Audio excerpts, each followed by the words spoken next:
Well, welcome to the United States Embassy in Czechoslovakia. I bet you're surprised to find yourself here as I am. Why, when I got that phone call from President Bush asking me to be the ambassador, I answered so quickly and so loudly yes that my husband Charles came running wanting to know what I had agreed to do now. You see, President Bush didn't realize that I had been in Prague on August 21st of 1968, a very crucial date. I was sent there, actually I volunteered, by the International Federation of Multiple Sclerosis Societies, of which I was a founding member. They were trying to bring Czechoslovakia into the Federation. And when they asked if someone would go there, immediately my hand went up, volunteering to go. My meetings were going very well. It looked like Czechoslovakia was ready to join the Federation. I was having a meeting at Charles University with the rector when his secretary interrupted our meeting. And she said, the meeting that you were to have with Mr. Dubček in 15 minutes has been canceled. He's all tied up. Those were her exact words. Well, not knowing what had happened, I went back to my hotel and I held a press conference, a news conference there. And in that part of the world, it can last quite a while, and it did, 5 hours, in fact. I missed my dinner, so I went to bed. And about 11 o'clock, the phone rang. I picked it up, and there was a gentleman talking to me, mostly in Czech. But I could make out that he wanted me to come to the lobby and something about the airport. Well, I didn't do either. I went back to bed, and about 10 minutes before midnight, I heard noises outside, like shooting and shouting and bombs going off, but I thought it was just a drill. So I went back to bed. The next morning, my tour guide came to my room, and she had tears in her eyes. She said that there was not going to be a meeting with Mr. Dubček, that everything had changed, that I was not to leave by the airport, that they had been invaded by the Warsaw Pact, by Russia. Well, I immediately went up onto the roof, and as I went, I saw some hard rolls there on some trays out in the corridor, and I was quite hungry, so I picked them up to have something to eat. And when I got up on the roof, I looked down and could see that the hotel was surrounded by tanks, and they had their guns pointed up. That evening, I was looking out from the lobby, and I saw a middle-aged Czech woman shaking her fist at the soldiers. And they shot her in the stomach. I saw her fall. Oh, that was bad. It still haunts me. There is nothing that overcomes freedom like a tank. I was among 1,500 tourists who were evacuated by the American embassy through West Germany. So how did a little girl with 56 curls, who is known to be a screen star, how did she become a diplomat, you wonder? Well, it wasn't a straight route, that's for sure. I had a lot of curves along the way, but actors are politicians, politicians are actors. They both have to please a large audience. An actor has to please a large audience, and so does a politician. So it really wasn't that much of a stretch. But I pleased a lot of audiences. I was the top box office draw in the world from 1935 to 1938. In the height of the Great Depression. Now, most people think it started at Meglin's dance studio where I was discovered, but actually it started long before that. My mother, Gertrude Krieger, she was an aspiring dancer. She went to a dance cotillion one night, and she met my father, George Temple. Now, my father was there just to pick up girls. But they hit it off, and of course, they married. My mother was content being a housewife. My father was in the banking industry. And they had my brother Jack, and then they had George Jr. As I said, she was content until two of her best friends had little girls with blonde, curly hair. So she had to have one too. Well, my father went to the doctor, and the doctor told him in order to have a girl, he would have to have his tonsils removed. And he did.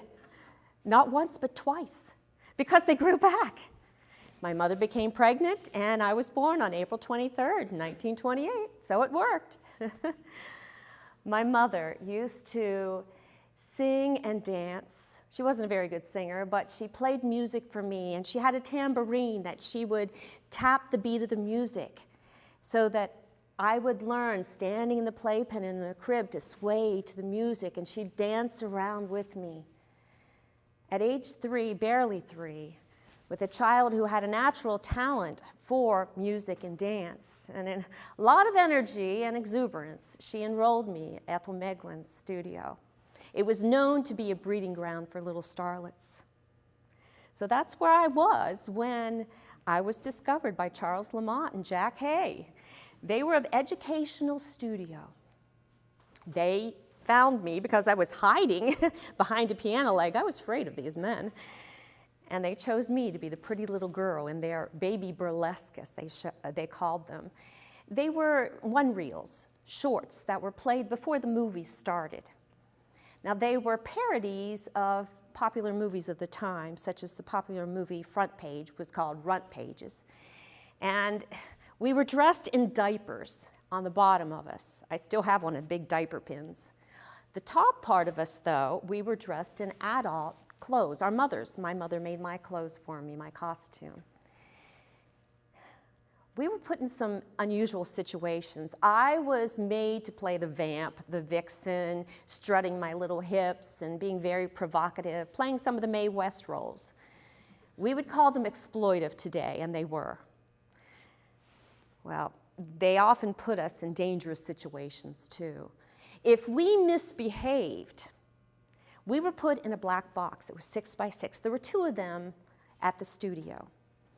They were to be used by the sound technicians because they were soundproof. They had one door in, no windows, totally soundproof. They put a box, inside the box, a cake of ice. So when we were bad, we were stuck in this cold box. After having been out and under all the heat of the lights, sweating, we were put in this dark, damp, cold box if we misbehaved. We had 3 choices. We could either sit on that cake of ice, we could stand in the wetness, or we could sit in the puddle. Needless to say, I developed some ear infections, some boils, and other things because of being in this box. It taught me one thing. Time is money. Wasted time means wasted money, means trouble. It didn't hurt my psyche too much because I'm not afraid of the dark, and I still like to put ice in my cold drinks. There was another time where we were doing, it was called Kid in Africa. And there were little black children who were supposed to be the Africans. And they were to chase me down a path in the jungle and then fall. Well, the directors didn't like the way these children were falling.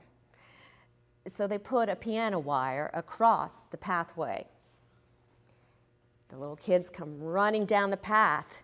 And of course, some of them cut their legs and fell, and they were all crying, blood. I went over and piled in right with them, just crying in sympathy for what had happened. There was a little boy named Georgie Smith. Oh, he was a cute little boy. I really liked him. And we were riding in a cart, a surrey, that was to be pulled by an ostrich. The pet trainer, the animal trainer, he had put a black bag over the ostrich's head. And as the scene was getting ready to roll, he removed the bag.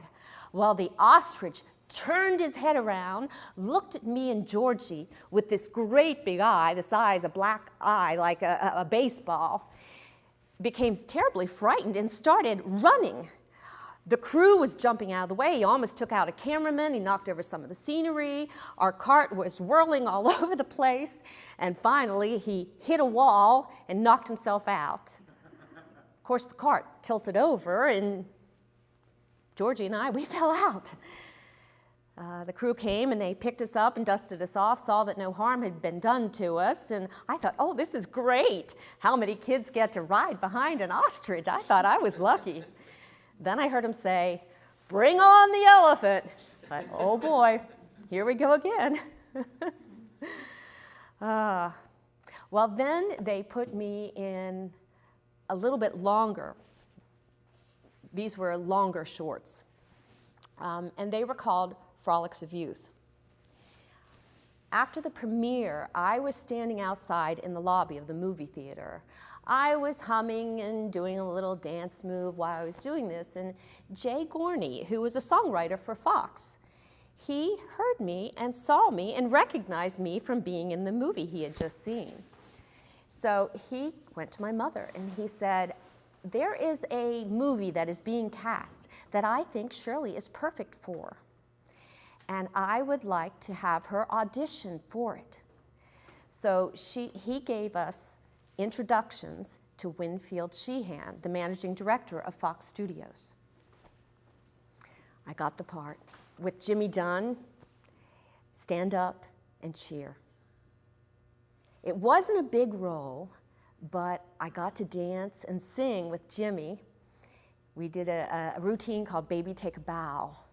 Well, then everybody wanted to hire me. My salary went up, and I fell in love with Jimmy Dunn. I knew I was going to marry Jimmy Dunn.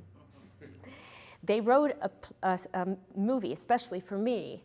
It was called Bright Eyes.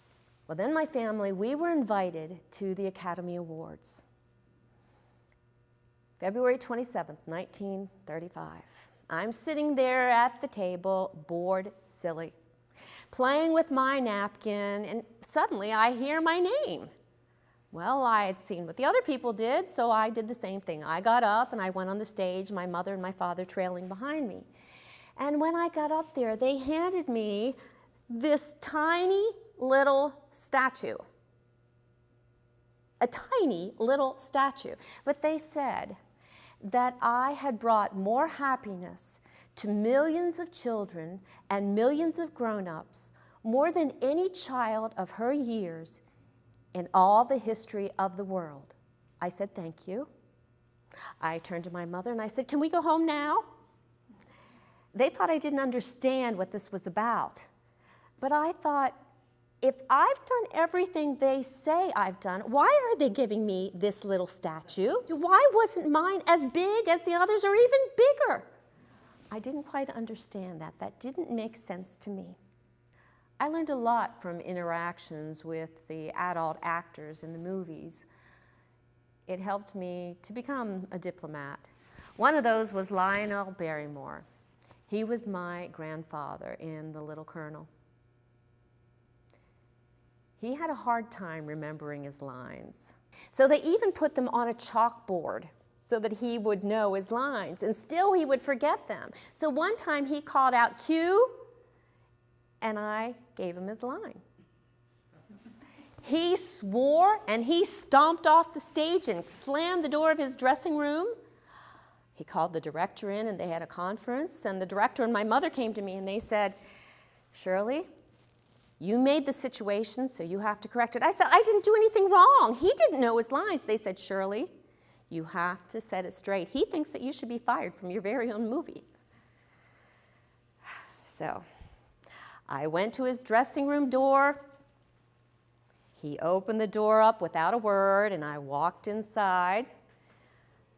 I looked up at him and I said, "Uncle Lionel." That's the first time I'd ever called him Uncle Lionel. "I know you're the best actor in the world. Can I have your autograph?" He looked at me and he shrugged and then he sighed and he sat down and he took my autograph book and he signed it, "To my favorite niece, Uncle Lionel." There was another uncle also that taught me a lot, and that was Uncle Billy. Billy Bojangles Robinson. I loved Uncle Billy. He was my friend. He was my favorite dance star, to dance with him. And he taught me a lot. He called me darling, and he was a wonderful dancer. He had this little portable, collapsible staircase. And we used to practice that dance that we did on the staircase over and over and over again. One thing that Uncle Billy taught me was to listen. He said, don't look at your feet. Listen. Listen to the sound that the correct steps make and mimic that. See it visually, what that sound should be, to repeat it. So he taught me to really listen. He bought me a little white car for my birthday when I turned 8. We got in that, he rode on the back of it, and we went all around the studio lot. I was going over curbs, and people were running out of my way. We had a great time with that. But the next morning, it didn't go so fast because they took the governor out of it. I didn't know at the time that we were making silver screen history as the first interracial dance couple. I also learned later that in the southern parts of our country, they actually deleted any time that our hands touched. And I got crushes sometimes on my leading men. I already told you about Jimmy Dunn, but there was Randolph Scott from Susanna and the Mounties and Joe McCrae. Joe McCrae was my father in Our Little Girl. He had all the qualifications of a man that I fell in love with, and that was he was utterly masculine, and he had an effervescent sense of humor. I was on the set there waiting for them to film. And we were down in the grass examining the grasshopper when I had to sneeze. And when I sneezed, the 2 front caps, porcelain caps that I had, flew out of my mouth. They landed in the grass, and we started looking for them. And before long, the crew was all there looking for my fake teeth, and nobody could find them. So they had to stop production for the day. Mr. McCrae was not very happy about that at all. They put me in a car with him to go home, and my mother, of course. And while we're riding along, I'm trying to make it up to him when I noticed that one of the teeth in my mouth had come loose and fell out into my hand. It's very hard to have a romantic reconciliation when you keep losing your teeth. Well, the next day, we were filming, and I was standing on a knoll next to the brook. They called it Heaven's Gate. That was actually the original name of the movie. And I noticed that there was a warmth in my socks. And I looked down, and I saw streaks going down my leg, running over my socks, down out of my shoes, and a puddle forming in the dirt around my feet. I was mortified. I couldn't move, and Mr. Gray, he looked straight ahead, and, well, I started crying, of course. I was one wet kid, high and low. My mother came and rescued me. She picked me up and took me back to my dressing room and changed my clothes, and she said not returning was not an option. Now, wetting my pants was not an Oscar-winning performance, but returning to that set was. So yes, I learned a lot of lessons that helped me become a diplomat. I've overcome disappointments in my life as well. Every night when my mother would pin up my hair in those 56 pin curls, my father would read to me about Frank Baum's, he'd read to me from that book, Oz, the Oz series, and when Darryl Zanuck, the head of now 20th Century Fox, came to me and said that they wanted me to play the role of Dorothy, I was overjoyed. My mother and I were just thrilled that this was going to happen. But it hinged on an agreement. It would loan me out, and MGM would loan out Clark Gable and Jean Harlow. But then Jean Harlow died suddenly, and the deal was off. So I didn't get to play Dorothy. Judy Garland did instead. Now, when I was not cast as Dorothy in The Wizard of Oz,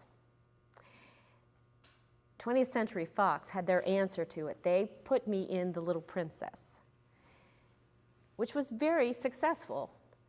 But then they put me in another movie which was to be, they thought was going to be as big as The Wizard of Oz, called The Bluebird. How many of you seen The Bluebird? One? How many of you liked The Bluebird? None. Well, that seemed to be the general consensus. Some critics said it had very good acting, but they did not like it. It was not well received. It bombed. So, no, not too many people remember The Bluebird. The bird that they had that played the role in The Bluebird after the movie came out and bombed, somehow that bluebird flew the coop. It disappeared. They never did found it. I think it was too embarrassed to admit it had been in the movie, too. I stopped doing movies in 1949. You know, Dr. Kissinger was a former child. Gerald Ford was a former child. Even FDR was a former child. And when I stopped doing movies, I was still a former child. I had come to the point in my life that I wanted to know more about the real world. I was more interested in it than in make-believe. That's one reason why I ran for Congress in 1967, although I didn't win. I learned a lot of life lessons as an actor that helped me as a diplomat. So when I said that I was available for public service, I told anyone who would listen that I wanted to serve. There were a few presidents who took me up on it. The first one was Richard Nixon. He appointed me as a delegate to the United Nations. I was following in the footsteps of my hero, Eleanor Roosevelt. I had met Eleanor Roosevelt back in Burbank when I was on set one day. She came to meet me. And I told her about my police department and the badges that I gave out. I asked her if she wanted to have one, and she said, no, I don't think so. But I'd like to have two for my grandchildren, Sisty and Buzzy. Well, I had never given a badge to someone to give to someone else. But after all, she was the president's wife. So I said, well, okay, I'll deputize you, and you have to promise that you will tell Sisty and Buzzy what the rules are, what the penalty is, the punishment, if you break the rules, and the fines that they would have to pay. She swore that she would. So I gave her the two badges. Summer of 1938, my family, we took a vacation traveling across the United States, and we went to the White House. President and Mrs. Roosevelt were there. And they invited us to go up to Valkill, Mrs. Roosevelt's estate. We did. It was a hot July day when we arrived, and who should be there but Sisty and Buzzy? First thing I did was go up to them and I said, where are your badges? And they said, oh, we left them home in Seattle. Well, that was a no-no. You always had to have them somewhere nearby. And I said, well, then you have to pay a fine. They laughed at me, and they ran and they jumped in the pool. Well, I was mad. Later that afternoon, I saw the First Lady. She was leaning over a grill, flipping lamb chops with fork, a big barbecue fork. I couldn't resist. I reached into my little lace purse and I pulled out my favorite toy, which was a slingshot. I sidled down. I picked up a pebble, making sure nobody noticed what I was doing. I loaded it, took aim, and let it fly. The First Lady was struck. Her arm went up in the air with a fork in it. She looked like the Statue of Liberty. The other hand went to the area where I had hit her. She never turned around to look to see who had struck her. The Secret Service agents, they were looking everywhere trying to find who the perpetrator was. When we got back to my hotel room, my mother reprimanded me in the same area where I struck the First Lady. The Secret Service agents may not have realized what had happened, but my mother definitely did. Now, Shirley Temple opened up a lot of doors, still does for Shirley Temple Black. But once those doors are open, I have to do the job, or they will be slammed shut. So when I was starting there as a new delegate at the United Nations, I was given 13 assignments. I got books, I went back to my hotel room every night, and I studied so that I would be prepared. It wasn't until later that I found out that most of them were given 4 assignments, so they were really testing me. And they realized I was a serious delegate. I meant to do a good job. I proved myself. So when Richard Nixon then was looking for someone to represent the United States at the UN for the Conference on Human Environment, I was the only female delegate that he selected. I was attending one of the meetings of the environmental committees, and I noticed a lump in my left breast. Now, this was a time when you didn't talk about breast cancer. I went ahead and went to Russia for some environmental meetings, but I left brochures around the house about breast cancer for Charles to see. When I got back, I went to the hospital. The doctors told me that they would cut me, do a biopsy, and then perform surgery if they felt it was necessary. And I said, no, you won't. I had been reading a lot about procedures and new things that were happening in breast cancer. The surgeon will make the incision, but I make the decision. So you will wake me up after you do the biopsy and get the results, and I will decide what happens. It was malignant cancer, and I decided to have a mastectomy. From my hospital room then, I invited the reporters in to talk to the nation, to speak to women, to tell them to have monthly breast exams do it themselves. And if they find anything, not to be ashamed, not to be afraid to go to their doctors for treatment. I was one of the very first celebrities to speak out about this. For 2 years then, I was a private citizen. I went home to recuperate. Then in 1974, when Gerald Ford was president, he appointed me as the ambassador to Ghana. I didn't know a whole lot about Africa, about Ghana, so I was given classes. I brushed up on my French. I had 55 classes where I learned about the customs, the climate, the environment, the history, the culture, the economy of Ghana. My husband Charles and my daughter Susan went with me while Charles Jr. and Lori stayed back in the United States to attend school. When I arrived, I went to an open market first thing, dressed in native attire, a cotton print with matching scarf. The women of the village came out and they hugged me and they kissed me and they taught me how to do a high life, which was their native dance, kind of like a jitterbug. We all had a good time doing that. And I was very accepted by the Ghanaian people. They remembered me from my time at the UN, not so much as my time as a star. It wasn't easy living there. I was under death threat the entire time, but I chose to ignore it. The country was being governed by a military dictator, a very corrupt government. He was stealing from his own country. My way of being an ambassador was probably not the way a lot of them had done it. I held parties.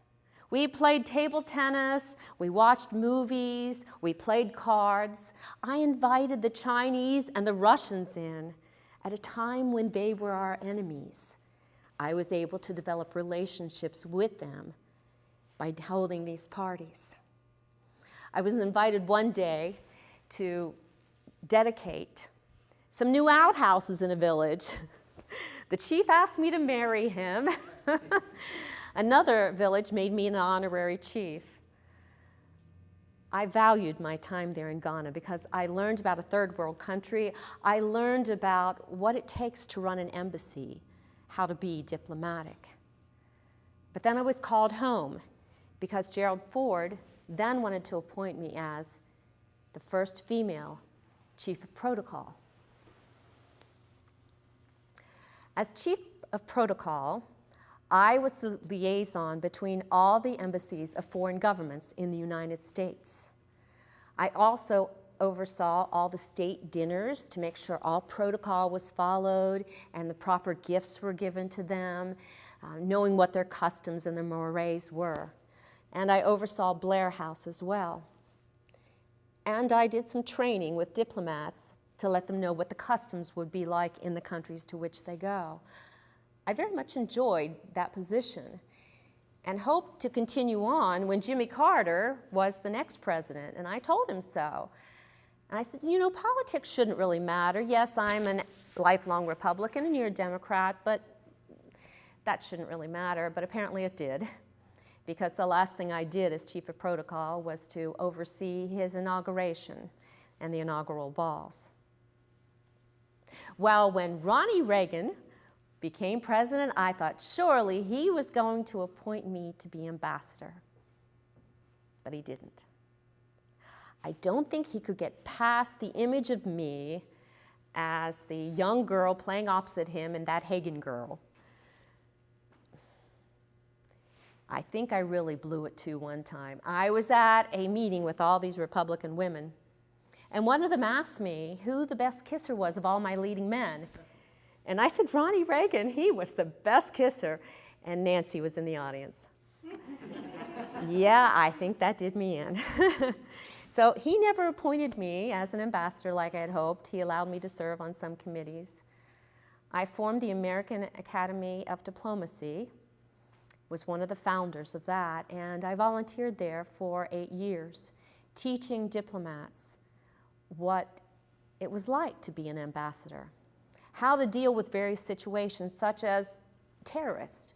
I taught them what their spouse should do if they were ever in a hostage situation. We do live in perilous times. Now here I find myself back in Prague once again as the ambassador to Czechoslovakia. My goal was to, and still is, to further relationships between the United States and Czechoslovakia, to promote democracy, freedom of assembly, freedom of speech. One of my friends, Milos Forman, the famous director, he thought that I should hold a birthday party for Václav Havel, one of the dissidents who was a playwright and had been imprisoned by the communists for a number of years. In order to do that, he had to be hidden in the trunk of Forman's car to sneak him in so I could have the birthday party for him. We had to do that underneath the eyes of the communist police, the STB. I don't know if you noticed, but on my door, there's a sign that says, "Beware STB." That's also my initials. Kind of funny, don't you think? I wanted to do everything under my power to further democracy. So I instructed my public affairs officer, Tom Hull, to rent out the movie theater, a Czech movie theater, where we could invite in both the dissidents and the communists. We could do this because we had diplomatic immunity. The first movie they sent me, they were afraid of piracy, so they didn't send the latest movies. It was called The Whales of August. It was about these two elderly women who lived on an island in New England. Dull, very, very, very dull. The next morning, I called my friend, Jack Valenti, who was head of the Motion Picture Association of America. I told him that I wanted a movie that would have an impact on communists. Within a week, we were sent A Hunt for Red October. It was a brand new movie that had just come out. And in case you don't know what it's about a submarine of Russians who want to defect to the United States. We showed this for weeks leading up to what became the Velvet Revolution. By the students in Prague, They were having peaceful demonstrations when they were attacked by the police. I hid in a doorway for fear of my safety as masses of people were jingling their keys. It was a twofold statement. One was, open the doors to us. The other one was, get out. We don't want you here anymore. By November 24th, all the communist upper echelon had resigned. A few days later, November 29th, the Constitution, parts of it were removed that made the Communist Party in control. December 29th, elected as president was Václav Havel, my friend. I just returned from accompanying him to the United States on his first diplomatic mission there. I was happy to do it, to show my support for his government. One of the most touching meetings that I had, however, was with a little woman. Mr. Hall came to me and he said, you must meet with this woman. I don't meet with too many people, but he said, you need to meet with her and hear her story. She had, along with her family, been rounded up and put in a concentration camp because she was Jewish. The only thing that she had with her was a Shirley Temple doll and a Shirley Temple book written in the Czech language. Her family was separated from her to different concentration camps, and when she was rescued, the only thing she had left was that Shirley Temple book. She brought it along with her that day and asked me to autograph it because I had so inspired and encouraged her to be able to survive. There wasn't a dry eye among my staff that day. Yes, I've had 3 careers. They all seem to overlap. For 19 years, I was in the movies. For 19 years, I was with my family. And now for over 20 years, I've been in public service. The first 3 years, I was in training. But I've had a good life. Charles is the love of my life. We have 3 extraordinary children, Susan, Charles Jr., and Lori. Susan has blessed me with a granddaughter, Teresa, whom I adore. I've loved, and I've been loved. There is nothing like love, nothing at all.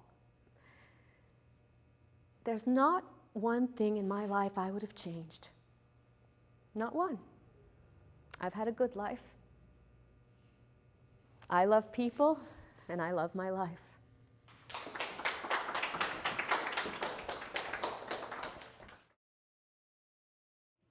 You still sing and dance at all? Not very well. No, that was a part of my life I put away. I don't even watch my movies because that part of my life is over.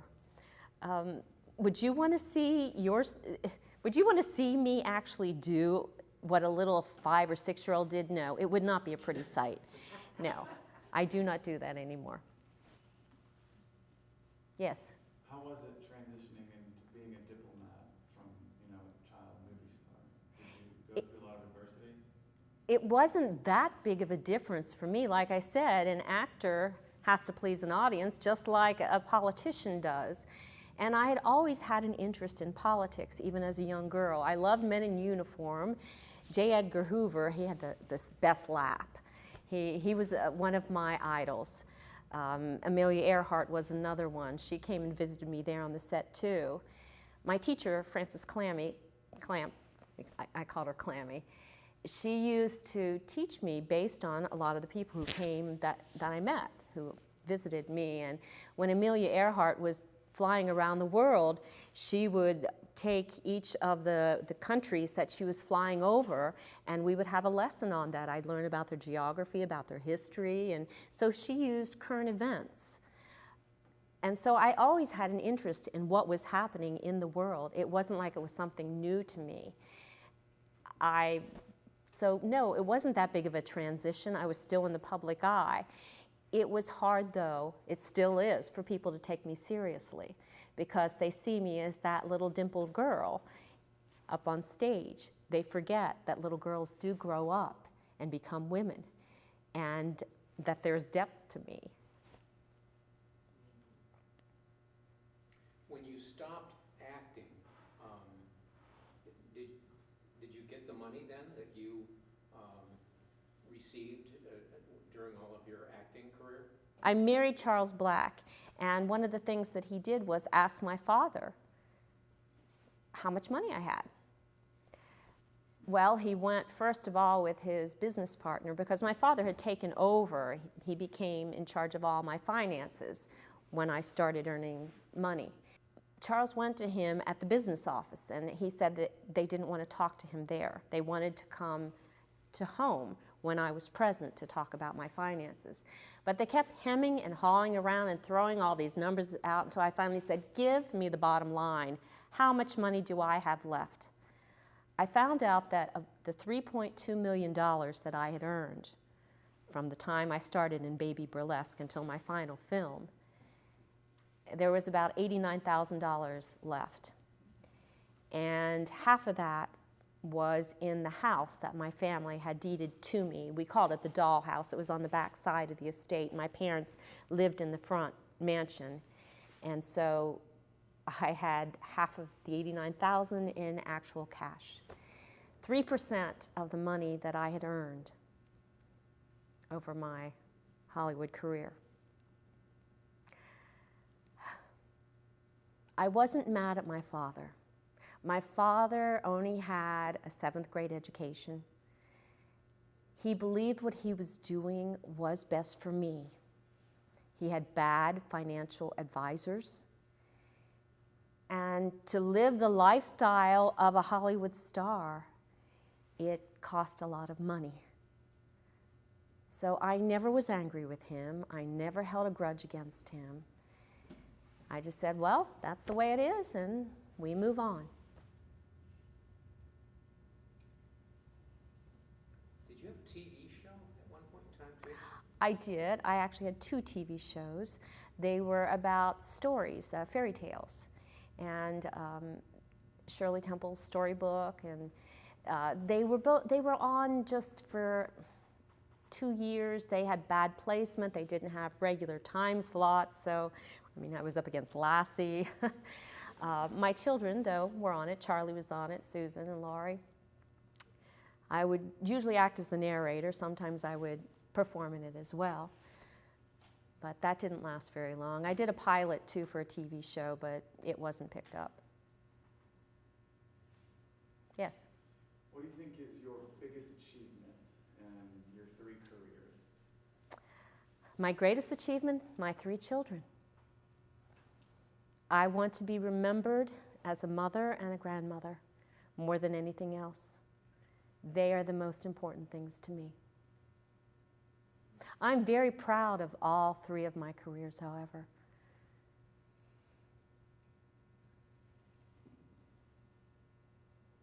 Any other questions for me? Nobody cares to know what my favorite movie is? What's your favorite movie? What's my favorite movie? My favorite movie was Wee Willie Winkie. Why was it my favorite movie? Because I got to put on a uniform. I loved uniforms, as I told you. I had a thing for men in uniforms. I got to march. I got to hold a rifle and maneuver with it. And then they had a stampede of horses. And I hid behind a rock, and I got to run out right before the stampede of horses ran through. That was exciting. That was lots of fun. It was dangerous too, yes, but to a little child, yeah. So Wee Willie Winkie was definitely my favorite. Is there any movie you didn't enjoy doing, or did you enjoy them all? That Hagen Girl was a hard movie to make. It was the first time I actually got to really act, so I liked that part of it. But Ronald Reagan was going through a very hard time. His wife, Jane Wyman, delivered a baby at 6 months, very premature, and it was stillborn. He had developed pneumonia because he had to jump into the pond to rescue me when I was trying to commit suicide in the movie, and developed pneumonia. So he couldn't even be with his wife to comfort her. They divorced shortly thereafter. So that was a very difficult time with all the emotions that were being played out in that movie. And then, of course, when I was in the movies with John Agar, that was a little bit hard too, considering the marriage was not going well. When I met him, he was in the Army Air Corps. He was a physical education instructor at the nearby base. His sister went to school with me at Westlake School. And I had determined that I was going to be the youngest girl to get engaged. So at age 17, I got engaged to him. Let me tell you, I do not recommend you getting married or engaged just to be the youngest in your class. Not a good idea. But we had a very difficult time, so when we were in those two movies, Adventures in Baltimore and Fort Apache together, it was strained. That was difficult, yes. Yes? What advice would you have for, a young boy, young girl wanting to be an actor or an actress? Practice your craft, study, do whatever you can, put yourself in the right place at the right time. I mean, that happened to me. My mother, of course, enrolled me in Meglin's because she knew this was a training ground. She knew that agents came to this studio quite often to find talent for their movies. So you have to position yourself to be in the right place. It's not always by accident that you were discovered. So yeah, hone your craft. They tried to make it seem, one reason they made me younger was because they wanted to make it sound like it was natural talent, that I hadn't had a tap dance lesson in my life, which was not true. I had studied for several years there with Mrs. Meglin and then another dance studio. So this was not raw talent. You have to hone your craft to be good at it. Well, I think it's time for Shirley Temple to go away and JoAnn Peterson to come. So do you have any questions now for me about Shirley, about my research? You did a fine job. Oh, thank you. Thank you very much. You wrote your own monologue. Where did you get most of your facts about Shirley? Okay, yes, I do write my own monologues. And I do conduct a lot of research. This is only half of her life, well, not even half of her life, because she lived to age 85. This goes up to age 22. So this is just her child years, but it's her autobiography. Shirley wrote this. She was writing a second autobiography that has not been completed yet. I mean, the writing obviously is completed, but it was never edited. Her son Charlie and her daughter Susan are in process of editing and getting that ready to be published. That would help me immensely to have that. So I had to rely on other sources. I went into the National Archives, did research there through the State Department archives, even WikiLeaks. My cousin's wife was the ambassador to 2 different countries, and so she put me in touch with ambassador, he's now a former ambassador, Tom Hull, who was her public affairs officer. And he answered a lot of questions for me. He was the one that told me some of the stories that I know about what happened in Prague, because he was there. He told me some other stories too, like one time she was in being interviewed, and she totally misquoted the number of soldiers that were, I can't remember where it was, but she misquoted, and he corrected her. Well, afterwards, she really read the riot act to him. She said, there is only one star here, and I'm it. I've handled enough interviews my whole life, so don't ever do that again to me. So he said she had another interview, and she made the exact same mistake. So he said, this time I leaned over and whispered it in her ear. I learned.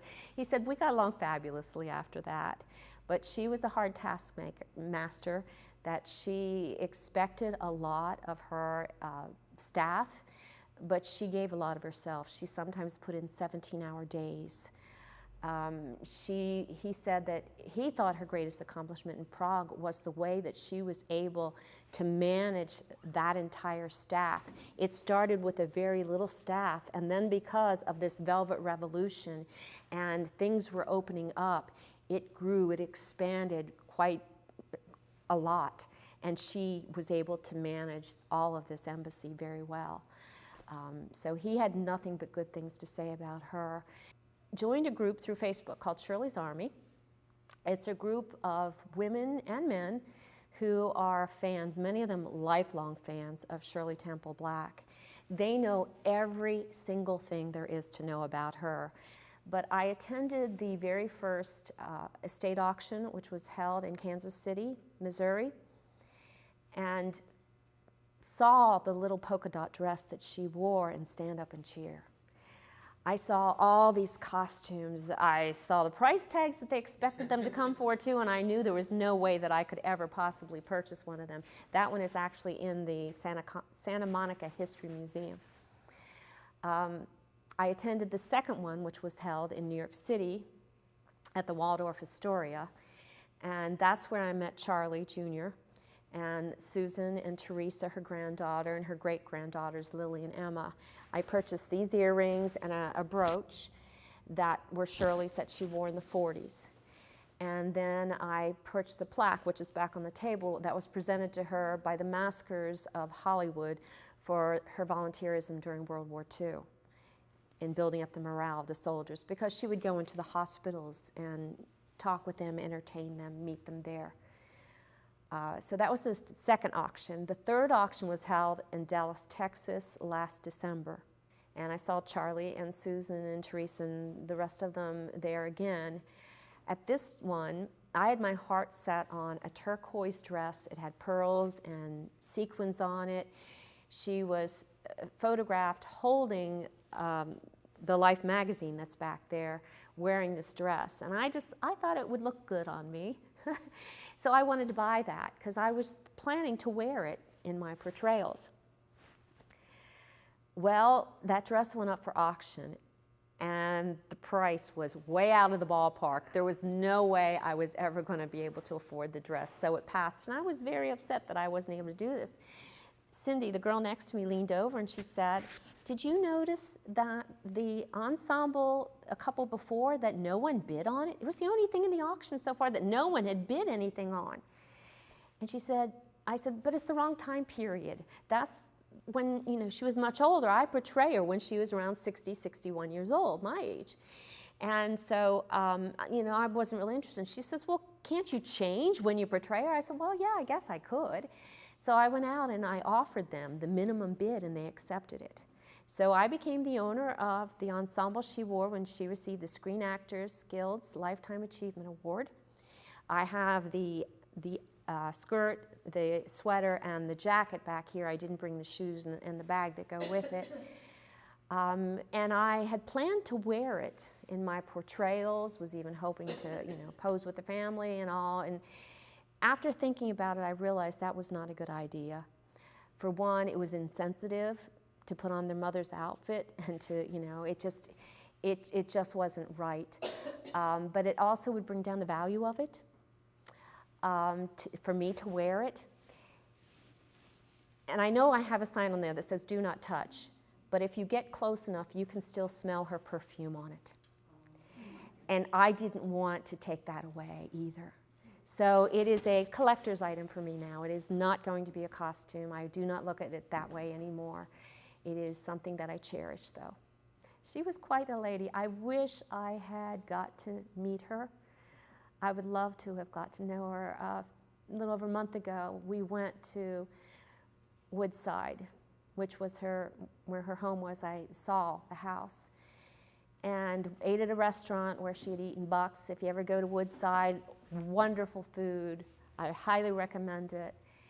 He put me in touch with the honorary consul general of the Czech Republic, who has answered some of my questions as well. Then we went to the mausoleum where her ashes are. that was a very touching moment for me, to be that close, as close as I'd ever been and ever would be to Shirley in this life, and to talk to her. My husband went away, and I just sat there and I talked to her a little bit, because in order to portray any of the women I do, you have to feel like they're your friend, that they're a member of your family. You get to know them that well that you want to feel what it feels like to be inside their skin. In a way, it's like falling in love, if you understand what I mean. It's, you know, not in love as in romantic love, but you learn to love that person.